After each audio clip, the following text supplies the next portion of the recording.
And welcome everybody to God's Views on Political News. We are back at you right after the Christmas holidays. I hope everybody had a great Christmas. Those who celebrated Christmas and Hanukkah, we've passed those holidays and looking forward to the new year. Are you plans for the new year, Bill, or any goals that you have set? I guess this is going to sound awful, but I'm just like ready. Can we just get back to work? Can we just get all this behind us and let's just get back to work and get back in routine? Because this is all throwing me off. So anyway, we had a good Hanukkah. We had a good Hanukkah. So nice. I've loved having the time off though. It's cold there. How cold is it? Well, just a moment ago, it was just above the freezing mark. So, but the really cold weather is coming this weekend. Monday night, I think right now anyway, they're saying the low is going to be about 6 degrees where I live. And for about 3 days, I think it's not supposed to get above freezing. So anyway, yeah. And so we had, over the weekend, we had 2 baby goats show up. Oh, wow. And, so it's really fun going out and getting mom all milked and everything when it's pretty frosty. So, and I know there's some people out there who've been doing it a lot longer than I have, but this is kind of a new experience for me. So, yeah. Well, that's cool.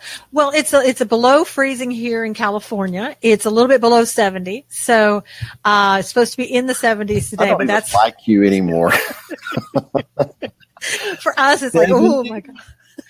Yeah.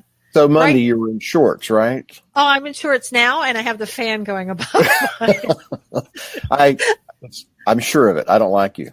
I know. Well, I left the East Coast for a reason. It was to get away from the cold, but the other reasons that want to pull me back there sometimes. So, but let's talk about all the crazy stuff that's been happening, because just because we were off for Hanukkah and Christmas doesn't mean crazy stuff wasn't happening in the news. Well, that's usually when the craziest stuff happens. And I think it did. Although it was a little bit less, it was still crazy.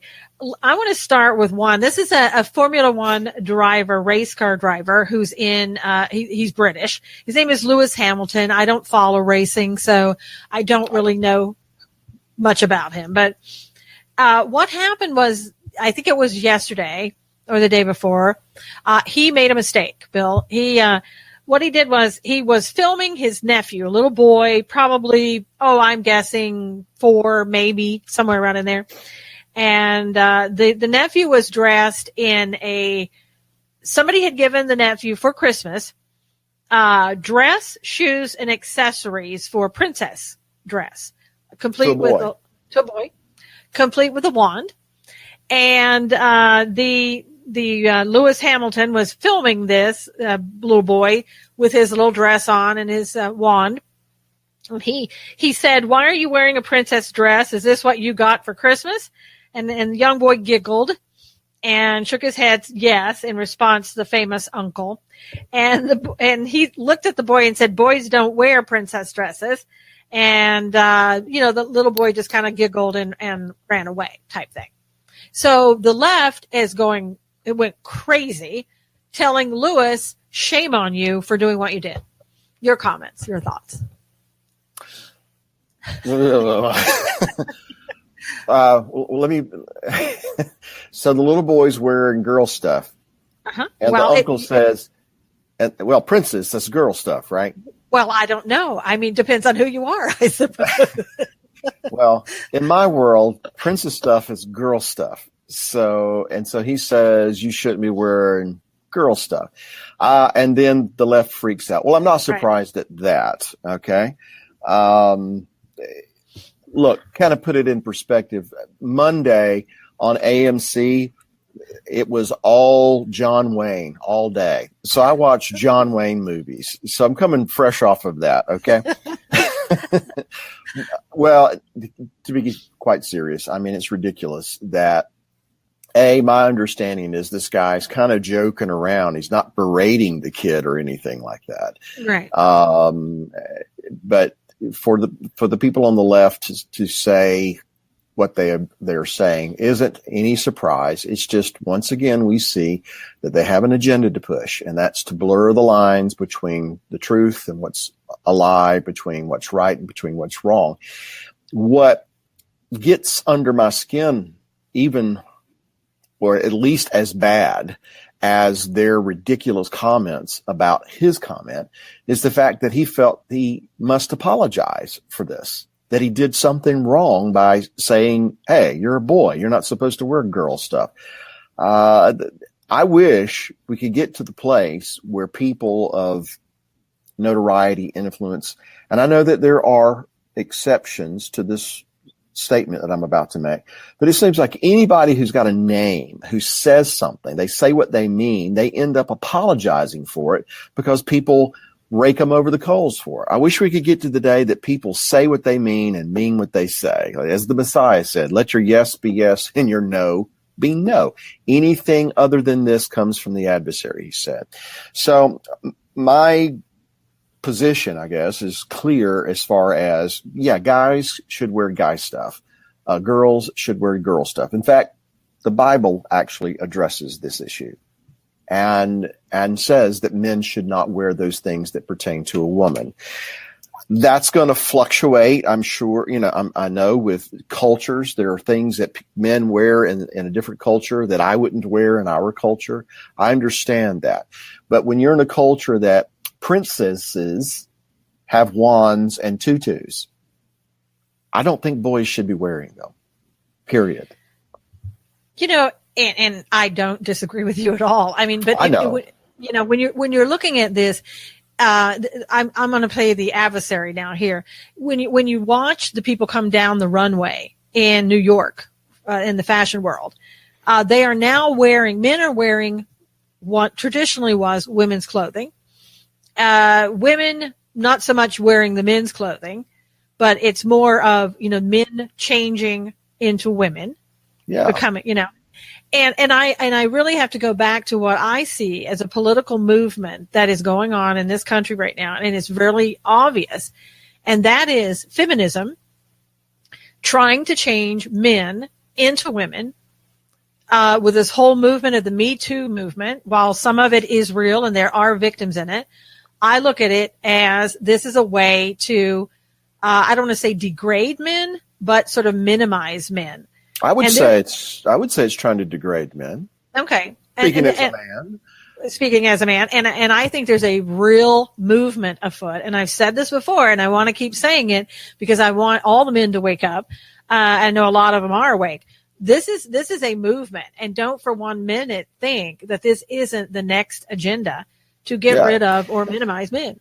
Well, and I guess I'm going to open up a can of worms potentially anyway with some.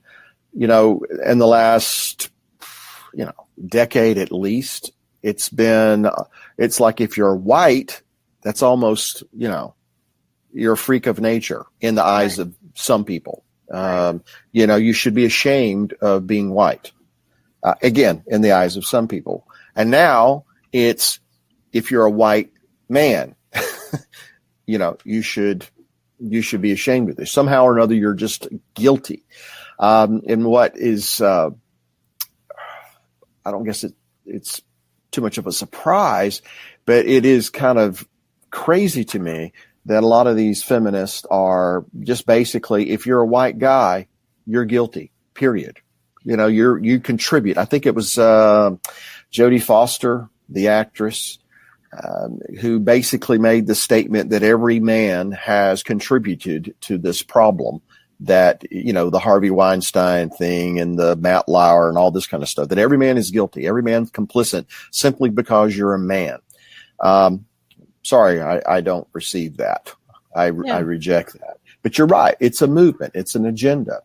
And it is a diabolical one at that. And as a man, I know that every man's not John Wayne. All right. I grew up in a household where my father was kind of a cross between John Wayne and Archie Bunker, if you can imagine that.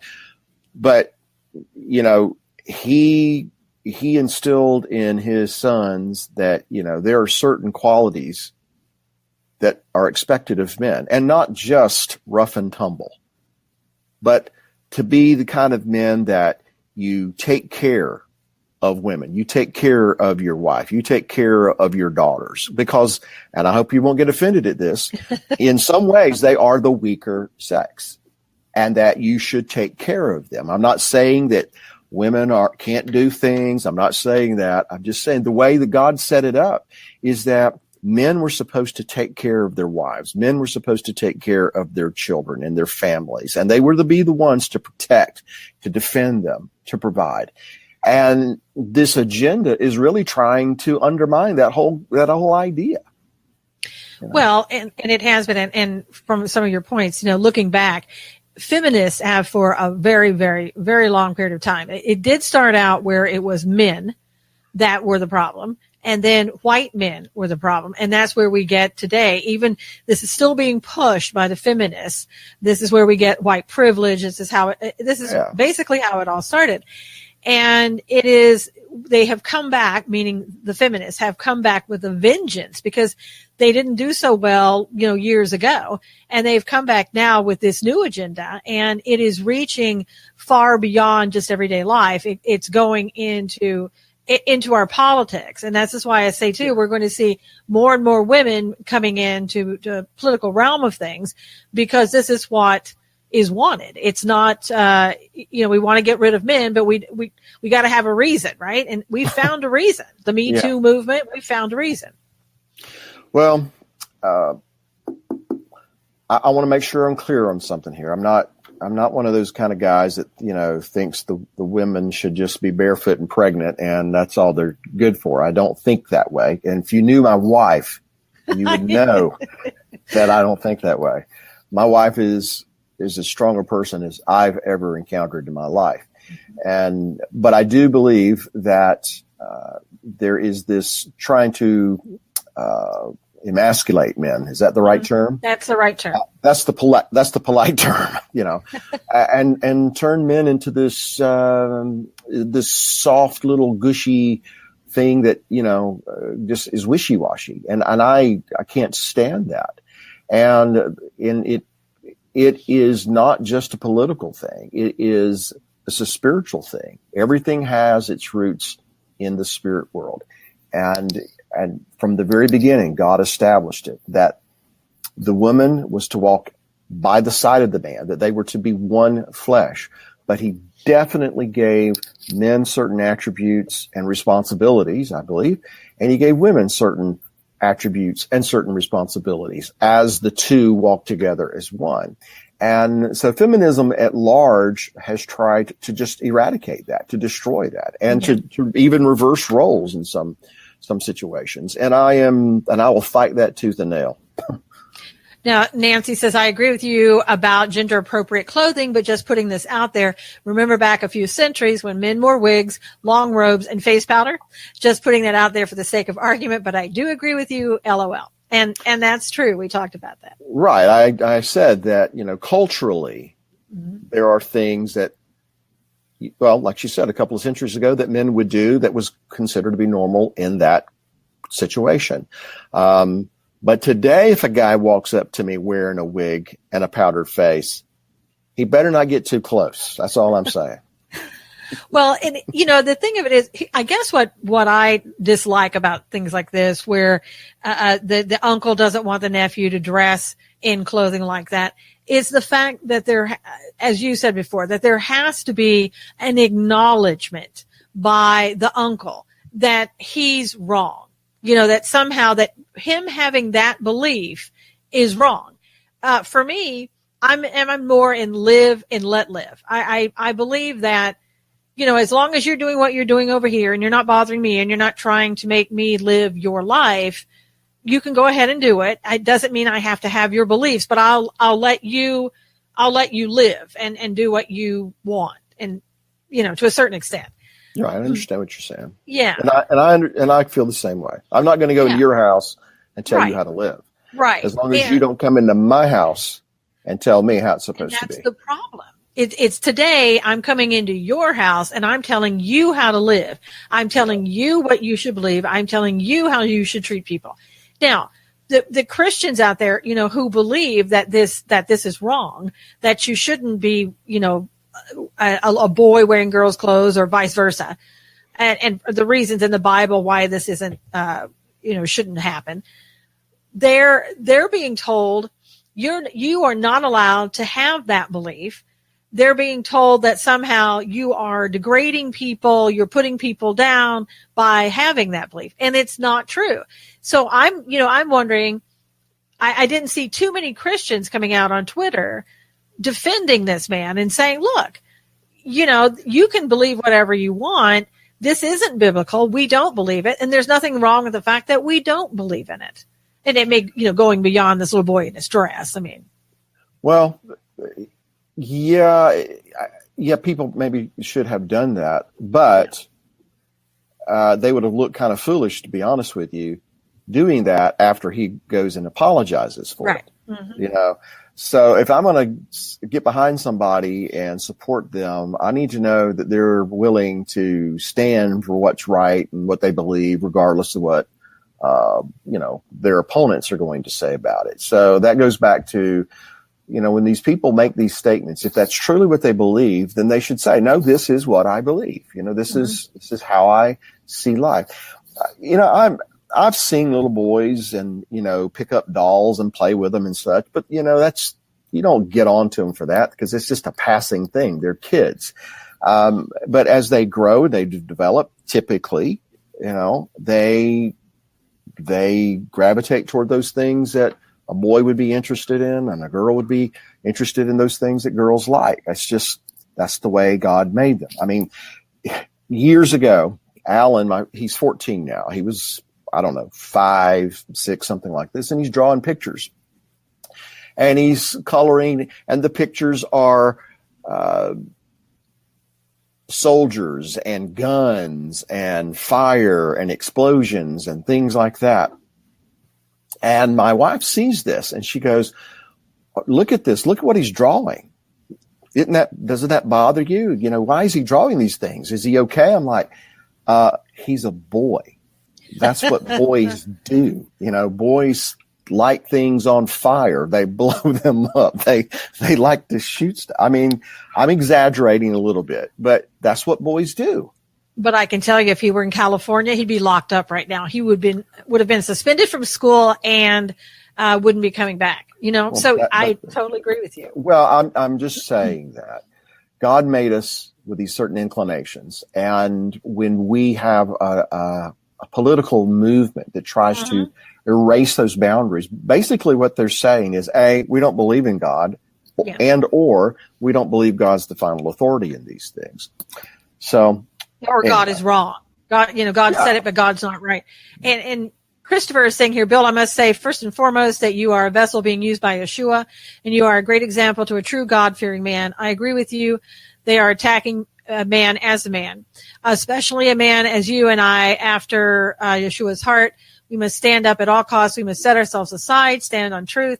I'm the same way. I will guard our shamar, the words of Yeshua. Shamar, yeah. Shamar. Mm-hmm. It's a Hebrew term. And I'm Messiah, Yeshua. This is all about spiritual attack on God-fearing men. We need more men to stand up and speak out regardless of the cost. And see, that's my point too. We really do. We need men and women, to stand up and to speak out about this, because again, and I'm serious about that. If your child drew that in a school in California, they would be suspended, sent to the therapist, and probably wouldn't be coming back. Unfortunately, that's true. Well, and what is alarming about that is not the child would draw something of that nature, right? But that what is happening in California will eventually filter through the rest of the United States, and it'll be that way. Alan is a well-adjusted 14-year-old now. He likes to shoot. He likes to start campfires, and he likes to have a knife, and he does things that typical young boys do. And my little girl, who's 12 years old, she likes to dress up, and she likes to do this. She likes to help her mom cook and do these kinds of things that typically a young lady will learn to do. There is absolutely nothing wrong with that. And so going back to what the gentleman said, we need godly men to stand up, but we need godly women to stand up too for what is right. And I would even say that families where the man is under God's headship, where he's following the Lord like he should, who is a devoted husband and father, and a wife who is fulfilling her role, that family, I'm not saying it won't be without its problems, because everybody has problems, but that family will be a light in the days ahead. When all this chaos and all this perversion, all this confusion is permeating our society, those families will be a light. They'll be perhaps few and far between, and that's sad to say. But those who are walking in their God-given roles will be a light. And that's what's under attack, and that's what the adversary does not want the world to see. Stable families that are prospering, not just in material things, but they're prospering. Their children are blessed. Their children are growing into, well, what God created them to be. That's what's under attack. Yeah, and you know, I'm not a feminist because I don't believe that you should minimize men. But at the same time, I want people to know, and I think this is what you mean as well. For me, you know, I like to shoot guns and I like to start campfires. My wife carries a gun every day. I know, and you know, I picked professions in life that are male and female, you know, professions as an attorney and then going through the police academy and things like that. But but being able to do that, I think that's a role for a woman and a man, whoever chooses that. I have no issues with that whatsoever. But it's when you get into this part of what the majority of society sees as healthy behavior. When you go against that, then you're shamed for that because you're not going along with the minority, a very, very small minority of people in this society. We've gotten it backwards these days. And Jeffrey says shalom, and Nancy said, I think this is directed more to you, but I'd be interested in hearing your opinion on whether or not people are born homosexual or not, you know, born that way. You know, thank you. And you can give your opinion. I'll give mine if you want. Okay. Well, who's going first? I'll go first. What the heck? I think ladies first. Ladies first. Step back, Bill. No. You know, the way I am a licensed psychotherapist, and as we were taught, people are born homosexual. Now, I don't know if that's true or not. I do think that your environment heavily influences who you are and what you are. I do know that I have seen people who are homosexual who have been, I don't know if you want to say trained out of it or helped out of being homosexual. So I really don't know a definitive answer for that. I know in California that as a psychotherapist, I used to see people who were seeking help to not live the homosexual lifestyle, and I could help them with that. The laws in California have changed.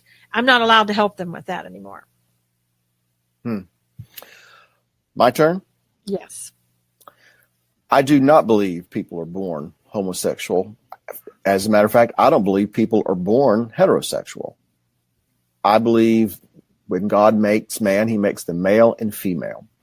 And then the environment, like you said, plays a significant role in the development of a young man or a young woman.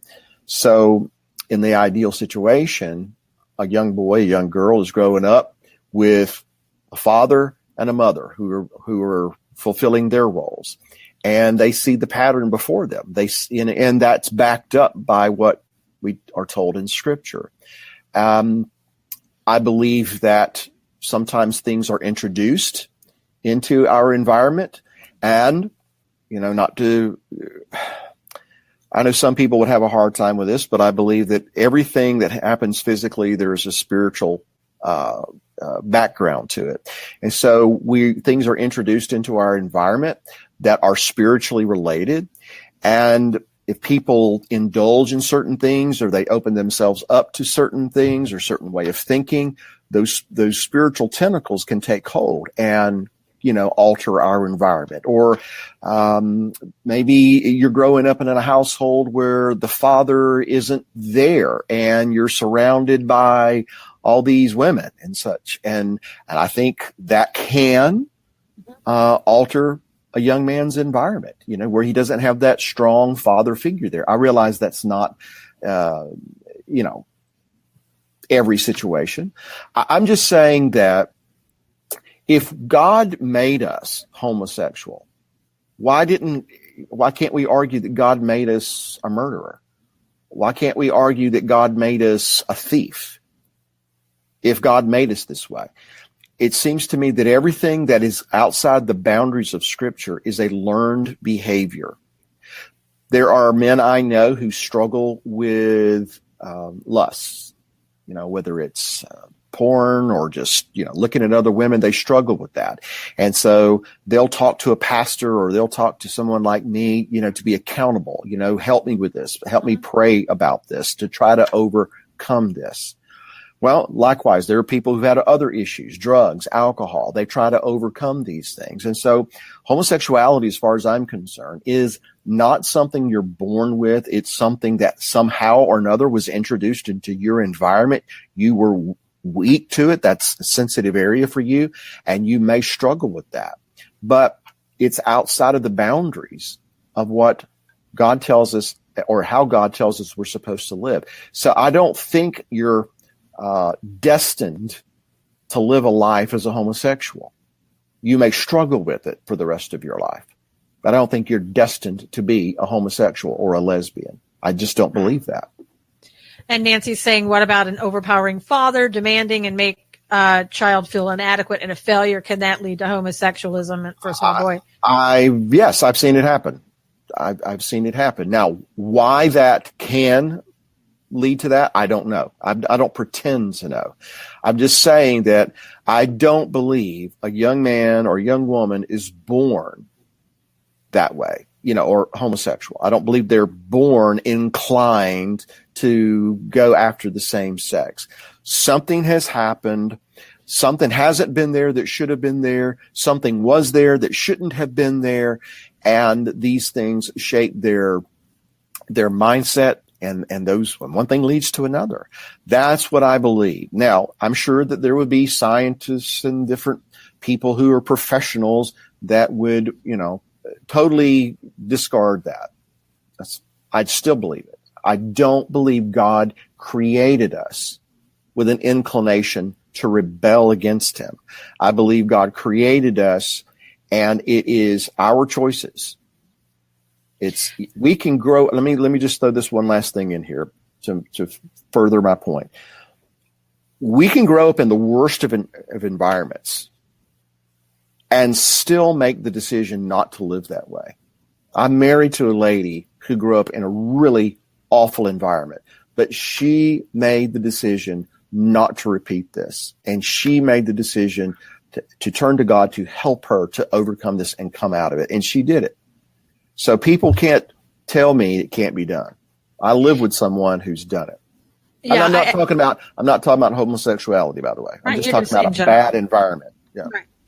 And I think what we have to say is that everybody's different and everybody has a different level of resiliency. And I think that's kind of what we're looking at here. Some kids can be abused, physically abused or sexually abused, and grow up and not be abusers themselves because they have a resiliency that helps them keep them strong and survive something like that. And that's what it is. So each person, I believe, whether it's a domineering father, a domineering mother, the father's not there, whatever the case may be, an abusive relative, right? Because that's contributed to this. And it's going to impact everybody differently. It's not going to be, an abusive dad is going to cause this over here, this reaction. Each person is going to react to that differently, and each person is going to be stronger in certain ways that can help them through it, or weaker in some ways that can cause them to,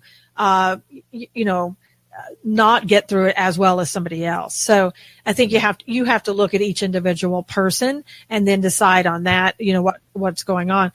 I do believe that turning to God will help each and every person, no matter what happens. Let me share a story, if I might. And this was a long time ago, 20, 25 years ago now. And I was working at a church in a different state. And long story made short, there was a guy that had been kind of helping us in different things in the church. And he came in, made a confession to the pastor, and that he was in a very, very, it was a bad situation, relationship with people that of the same sex. And he was just distraught, heartbroken, devastated. And he ended up, losing his family. The devastating part of it was that he didn't want to be this way. He didn't want to do these things. But what had happened was he had grown up in an abusive environment where this kind of same-sex relationship was encouraged, in fact, almost forced on him. And he had been away from it for years and years and years, had married, had children, was, living, quote unquote, normal life. And he made the very unwise decision to go back and revisit that environment. And as soon as he got back in that environment, he fell victim to it. So that tells me that, yes, people have a different, what was the word you used? Resiliency to different things. People are weak in this area, stronger in other areas. But we have to recognize what those weaknesses are.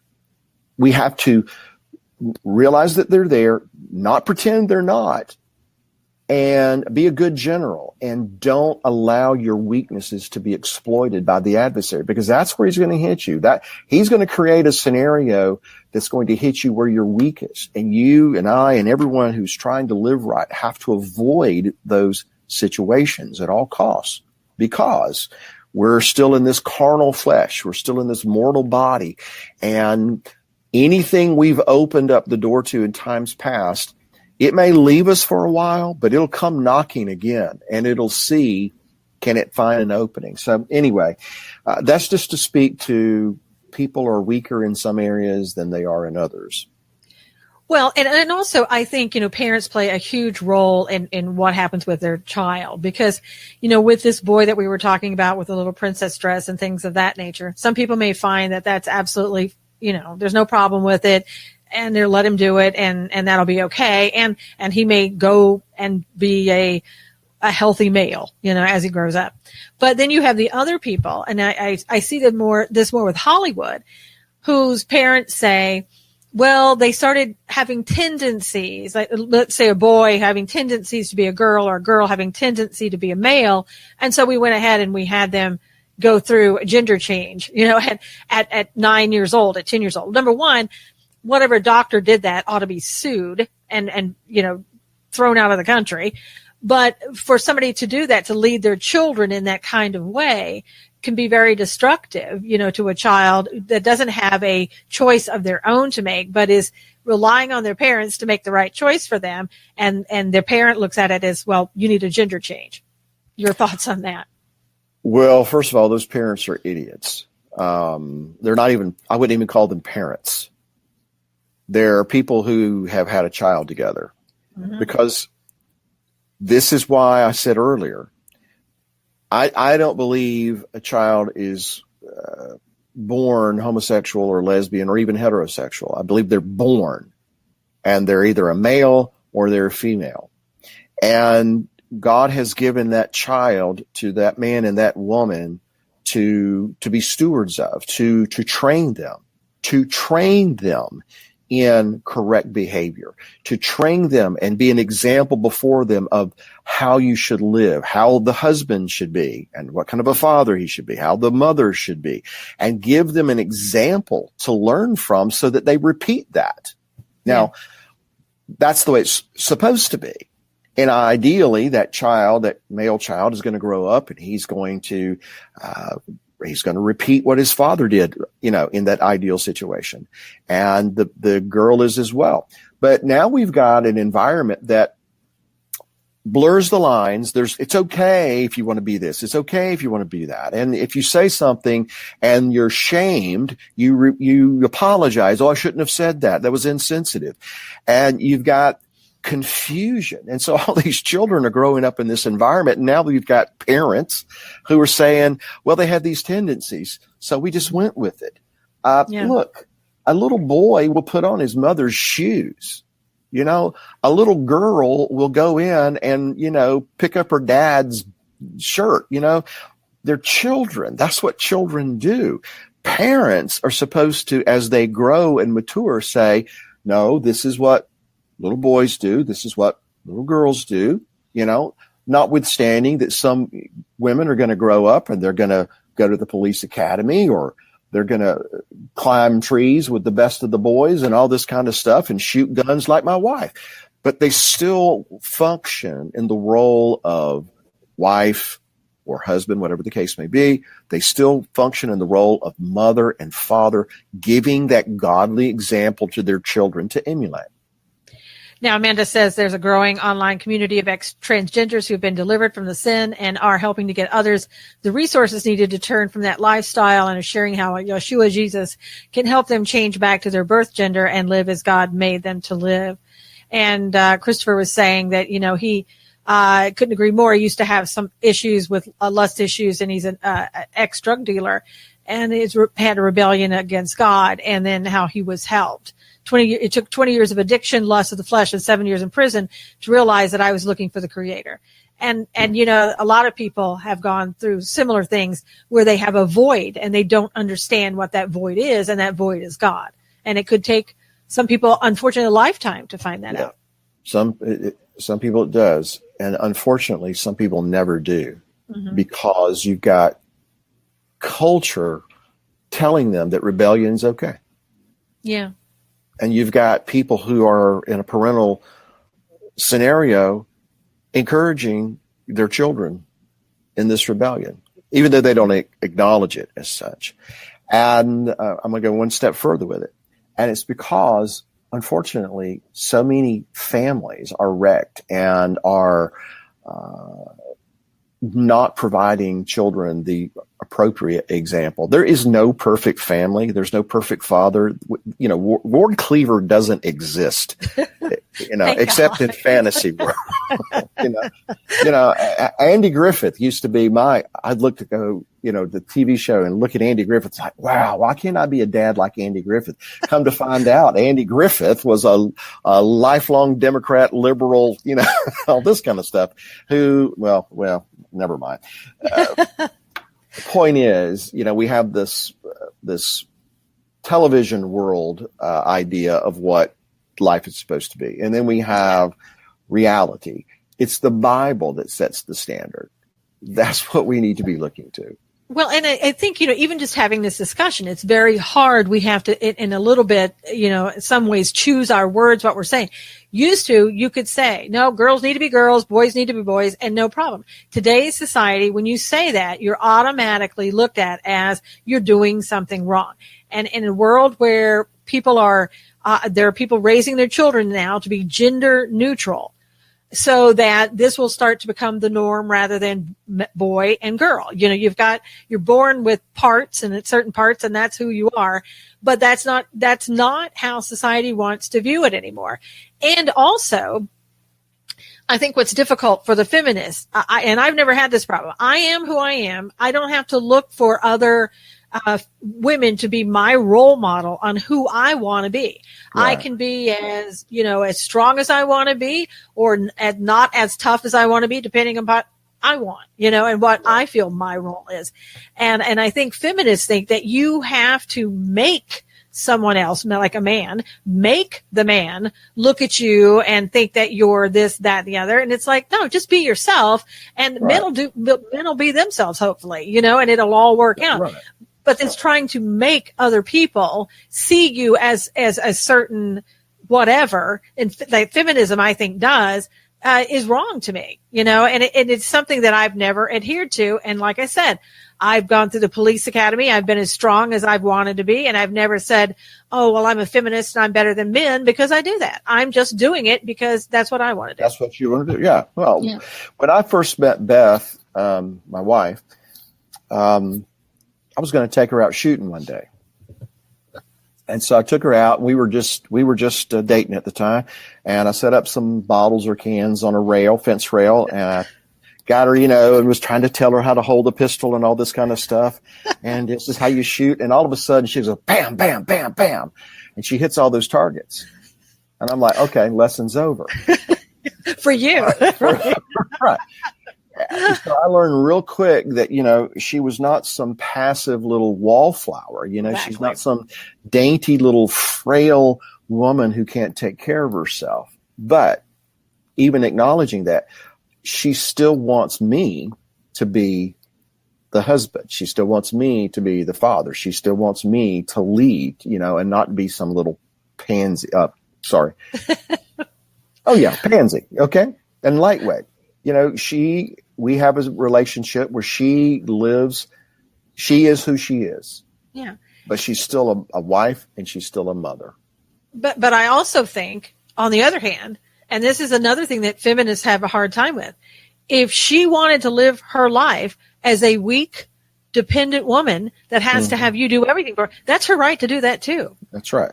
And there's and she's allowed to do that. And if and feminists have a hard time with women who want to live their lives that way as much as they do with men. Yeah, well, they've got a mental problem, but what's her name? Yeah, I don't even you remember those two. Yes, well, I know. Something that it probably seems ridiculous to bring up now, but this happened Sunday.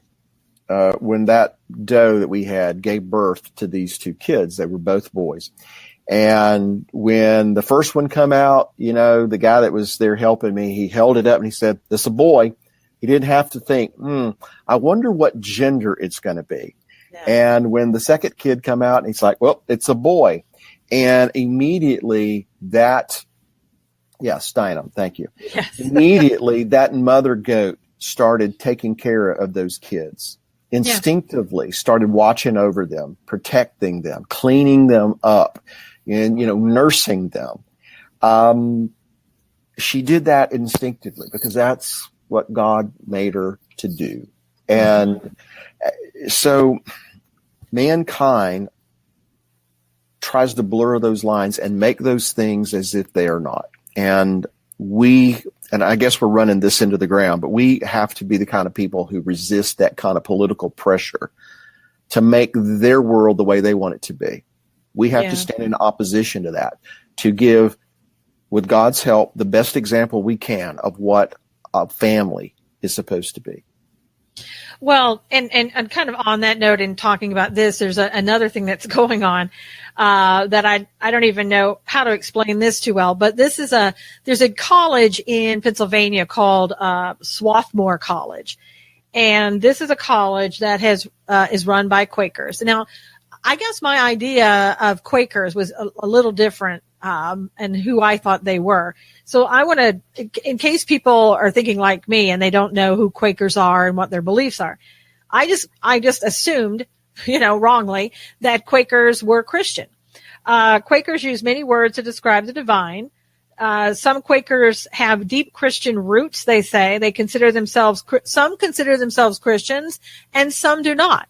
Seems odd to me that, you would say that being a Quaker has deep Christian roots, but at the same time, there are Quakers who believe in Christian roots and some who don't.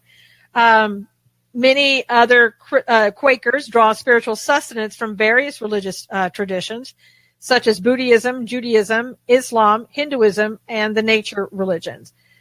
And it said Quakers invite the word of God to be written in our hearts rather than as words on paper, and we have no creed. Again, this is not sounding like Christian to me. When asked if the Christians read the Bibles, most Quakers said they do not consider the Bible to be the final authority of the only source of sacred wisdom.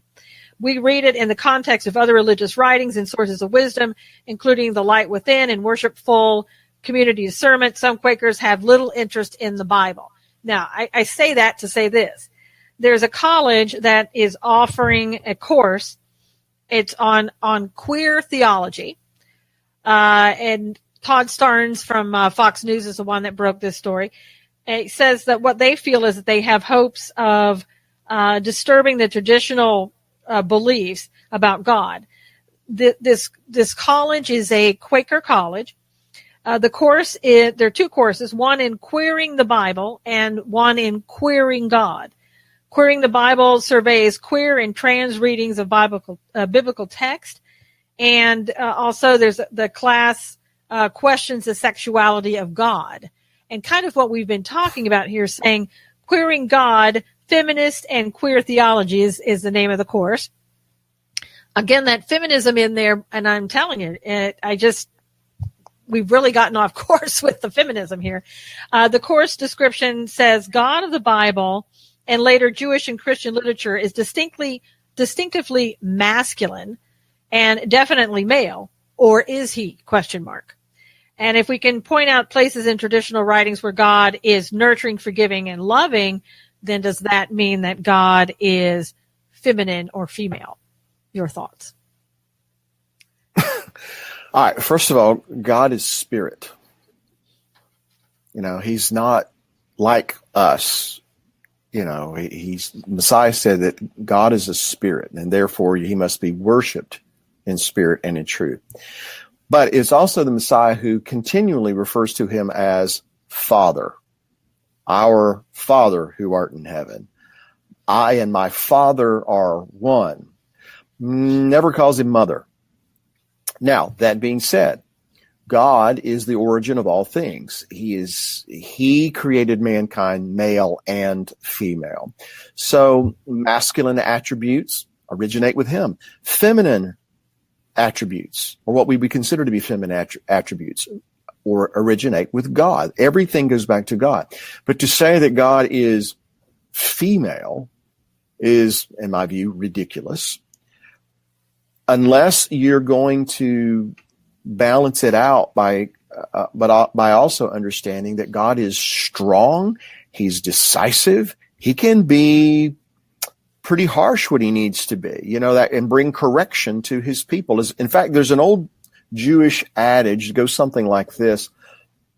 It has to do with the names and titles of God. One of them is Elohim. It's in the masculine. It's written in masculine. And so that is to say that God is powerful. He is, when he needs to be judgmental, he brings correction. He's strong, the masculine attributes. But if he ruled the world solely as Elohim, there wouldn't be a world left to rule.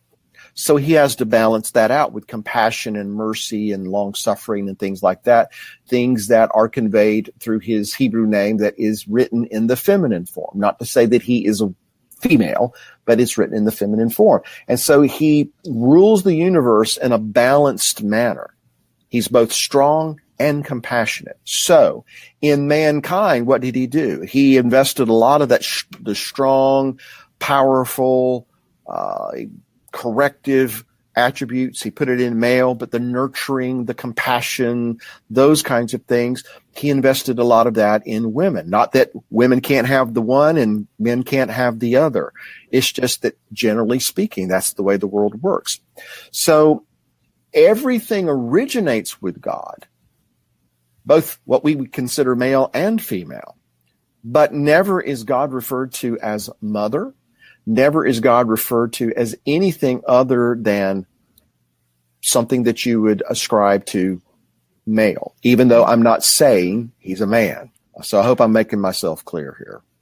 Yeah, and I look at this, again, more as a political agenda, because you're taking a very small percentage of the population and trying to change the definition of traditional Christian values based upon the belief of, we LGBTQ community, which is a very small percentage of the population, and to get everybody to start, and that's the goal. I mean, there's an agenda, I believe, to have everybody start believing, that it's okay to be whatever you want to be. There are no genders.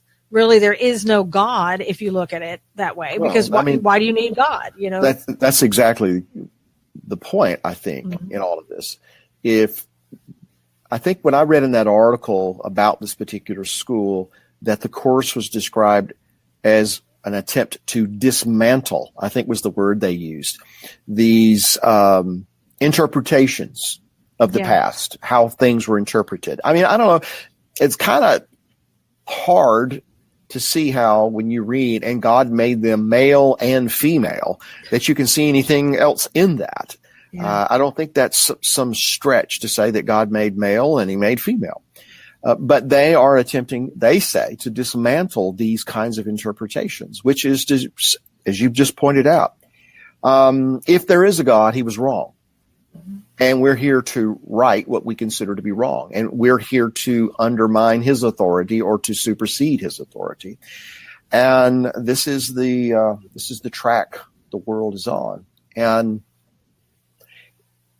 I'm fascinated by how fast this has happened in just the last few years. I know. And it's amazing because, as Islam rises, as we see the increase in that around the world, and, how does this bode with Islam? You know what I mean? Where Islam is not going to have any of that stuff, what we just talked about. You would not have this in any country that follows Islam. It just wouldn't happen. So how do you, it's a bad combination, because if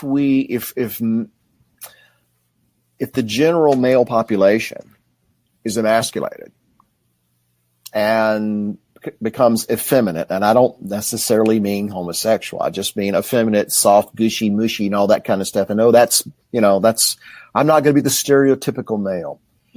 When Islam comes marching, who's going to be left to fight them? Yeah. And the feminists, either they haven't read about Islam or they don't think it's ever going to happen, because the women would be the first to go. Well, what's the old saying? The enemy of my enemy is my friend. Yeah. And so feminism sees men as the enemy, and specifically white men as the enemy. Mm-hmm. And you see Code Pink and certain of these other, what I would consider feminist-leaning organizations, to call people in the Arab Spring, the Muslim Brotherhood, their brethren, their allies. Then it seems to me that that's exactly what they're saying here. The enemy of my enemy is now my friend. But I would remind those people that there is this harlot that is mentioned in the book of Revelation that rides a beast, and the beast lets her ride, and the kings of the earth commit fornication with her until they're through with her. And as soon as they're through with her, they destroy her. And I'm not saying that feminism is that harlot that rides the beast. I'm not saying that Islam is necessarily the beast, although I'm inclined to believe that. It's just to say that the principle is you align yourself with things that are snakes. Don't be surprised when you get bit. Mm-hmm. Yeah, I mean, I'm like you. I see our society kind of snowballing out of control in a lot of respects. And this is why we continually need Christians to stand up and make a stand against these type of things. And I don't see that happening. I wanted to answer Nancy's question. She said, can you share your reference where you found the definition of Quakers? What I did was I just Googled basically what Quakers believe, and you'll find a whole fact sheet about what they believe. And it's on their website about who they are and what they believe. So, but again, Bill, I do think that if Christians don't start standing up, as the light of the Christians grow dimmer, the light of all of the other things that are anti-Christian grow stronger and brighter. And this is what we end up with. Well, we have to know in whom we believe. We have to know what we're standing on, because I think it's already at a place where the wave is over, that moving in the wrong direction is got such force behind it. It's going to be hard to withstand that. And people who are sold out to their livelihood, sold out to their reputation, sold out to whatever, anything other than what is true, and by that I mean the Word of God, it's going to be almost impossible to withstand the pressure of this wave as it moves across the earth. And so the only thing that's going to withstand it is knowing in whom you have believed and being dead to the world in the sense that nothing in this world has a hold on you. And that includes our reputation, because if you stand for the truth, you're going to be called this, that, and the other. And if bothers you, if that causes you to shudder, you need to go back and revisit who and what you are, and who do you believe in. Well, and you can see why that would be a problem with so many. I mean, this Lewis Hamilton guy, if he didn't come out and apologize, then he's going to lose his endorsements. He's going to lose his money. He's going to lose his fame and fortune and everything else. And for a lot of people, who even say that they are Christian, they don't see beyond today. They don't think of the afterlife. They don't think about what it's going to mean when you, quite frankly, stand before God and have to answer to the fact of why you backed down for something, why you didn't stand up for God, why you didn't stand up for your Christian beliefs. And we are Americans, especially, I think we're very much, everything is in the here and now. We don't worry about tomorrow. We kind of just think about today and what we're getting right now. Well, there's a parable in the Gospels that talks about a man who felt like he needed to expand his barns because he was so profitable and the fields were doing so well, and he had to build a bigger barn. Look at what I've done. Look at what I've accumulated. And God speaks to him and says, you're a fool, because don't you know that tonight your life will be required of you? So you're putting all your focus on these things that are material and tangible, and you're ignoring what's really important, and those things that are eternal, your soul, your standing before God and giving an account.